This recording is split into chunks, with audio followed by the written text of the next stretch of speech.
Donald John Trump is going to raise his hand on a King James Bible and take the oath of office. His third victory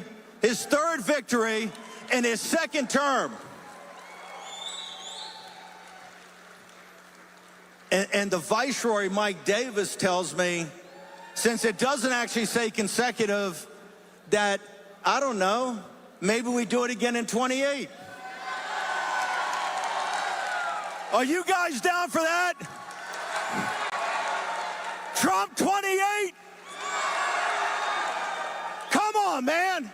What you just saw wasn't just an opinion. It was Steve Bannon, a man convicted of fraud, pardoned by Donald Trump, and deeply tied to the events of January 6th, speaking at the 112th Gala of the New York Republican Club, advocating to throw out one of the most critical safeguards of American democracy, the two-term limit on the presidency, set by the 22nd Amendment that was passed in 1951. Today, I'm here to explain why that idea is not just dangerous, but part of a broader effort to dismantle the Constitution itself. Let's talk about who Steve Bannon is. In 2020, he was arrested and later convicted for defrauding donors in a scam called Rebuild the Wall. He and others raised millions of dollars, claiming the money would go toward building a border wall. Instead, they pocketed hundreds of thousands of dollars, and Trump pardoned him before he could face full accountability. But that's not all. Bannon also played a significant role in the lead-up to January 6th, the day our Capitol was attacked. He used his platform to spread lies about the 2020 election, incited chaos, and was held in contempt of Congress for defying their subpoena. On his podcast called War Room, just before January 6th, he declared, quote-unquote, all hell is going to break loose tomorrow. And on the evening of January 5th, the president's close advisor, Steve Bannon, said this on his podcast. All hell is going to break loose tomorrow. Just understand this. All hell is going to break loose tomorrow. He was right, but not because of a legitimate grievance. It was part of a deliberate effort to overturn the will of the people. And now this same person is advocating for the repeal of presidential term limits. Go figure. Let's think about that. Someone who openly defied the rule of law, who encouraged an attack on our democracy, now wants to remove one of the most important protections against tyranny, the very regime our ancestors died fighting against. Consider the words of Thomas Jefferson, who feared the presidency becoming a quote-unquote perpetual office, akin to a monarchy. He wrote, an elected despotism was not the government we fought for. And it doesn't stop there. There's a growing push to call a constitutional convention, which was last called in 1787, wherein the previous Constitution, the Articles of Confederation, were thrown out in favor of the new Constitution we have today. On the surface, this new Constitutional Convention is aimed at repealing birthright citizenship, enshrined under the 14th Amendment. But make no mistake, this isn't just about immigration. A Constitutional Convention could rewrite the entire Constitution, like it did in 1787 with the Articles of Confederation. Once it's called, everything is up for grabs. Freedom of speech, equal protection, and yes, presidential term limits. The 22nd Amendment limits presidents to 2 terms in office. It was ratified in 1951 after Franklin D. Roosevelt's unprecedented 4 terms. Americans then recognized the dangers of one person holding too much power for too long. But a constitutional convention could repeal this safeguard, allowing a president to stay in power indefinitely. This would violate one of the oldest and most respected traditions in American democracy. George Washington stepped down after 2 terms to prevent the presidency from becoming a monarchy. His wisdom is why we've avoided the pitfalls of unchecked executive power. Without term limits, we risk following the path of authoritarian regimes, leaders like Putin, Xi Jinping, and Nicolas Maduro, who used extended or indefinite terms to undermine democratic institutions, suppress dissent, weaken checks on their authority, and cling to power.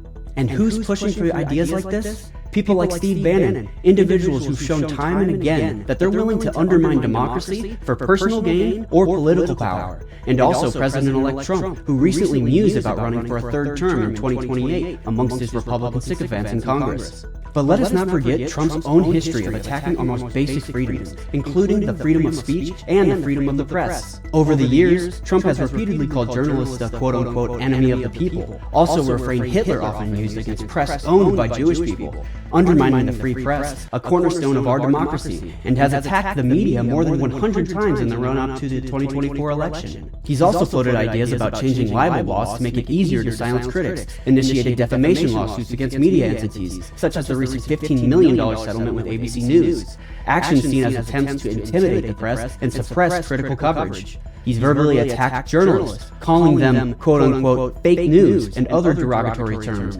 fostering a hostile environment for reporters and endangering press freedom. And Trump also signed an executive order aimed at limiting protections for social media platforms, which critics argue could lead to increased censorship and suppression of online expression. Remember, these aren't idle threats. They're attempts to erode the rights that protect all of us. These attacks on freedom, specifically the freedom of speech here, are antithetical to the very values that define America. Our Constitution enshrines these freedoms in the First Amendment, recognizing them as the lifeblood of a functioning democracy. As Thomas Jefferson once wrote, "Our liberty depends on the freedom of the press, and that cannot be limited without being lost." Freedom of the press isn't just a safeguard against tyranny, it's a cornerstone of accountability. Without it, we lose our ability to challenge those in power, to uncover corruption, and to demand transparency.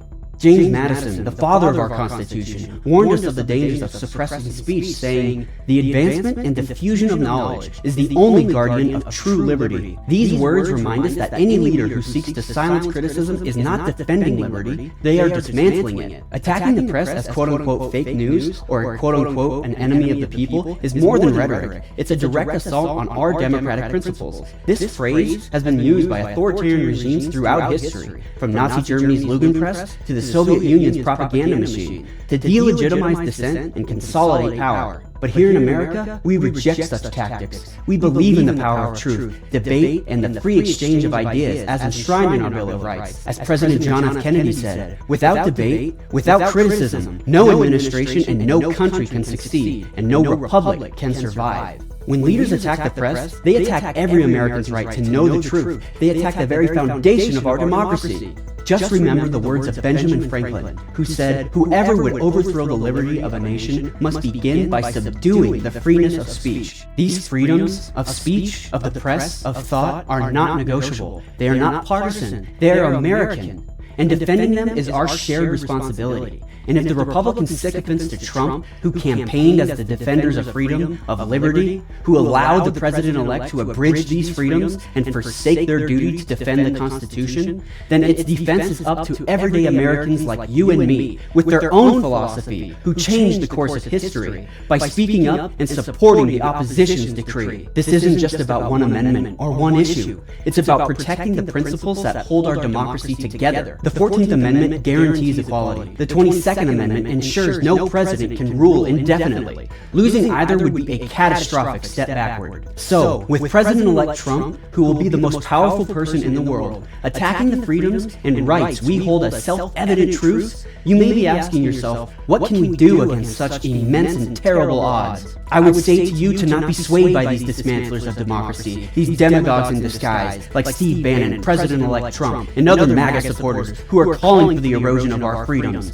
who exploit public discontent to advance their own form of tyranny that our ancestors gave their lives to resist, eroding the freedoms they fought to protect while they claim to act in the name of God's country, yet their actions betray those values, who seek to seize what they proclaim belongs to God and turn it into their own instrument of power. What can we do, you ask? Stay informed, speak out, share this video, let people know what's at stake, because here's the truth, this isn't just a policy debate, it's about the future of our democracy. A constitutional convention might sound like a technicality, but it's not. It's a direct threat to everything we hold dear. And once we lose these protections our ancestors fought and died to protect from tyranny, getting them back from the Marmalade Messiah won't be easy. So it may seem bleak right now, that it is too tall a hill to climb. But don't despair, for hope is never lost in this country. Nothing is so indomitable as the American spirit. As Franklin D. Roosevelt reminded us during one of our nation's darkest hours, saying, "The only thing we have to fear is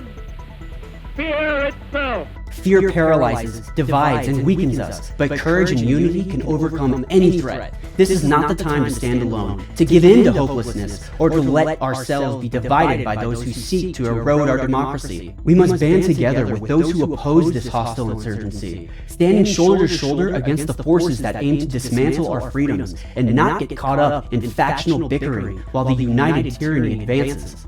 Find strength in solidarity. Join hands with others who share your commitment to liberty and justice, and refuse to let division weaken our resolve.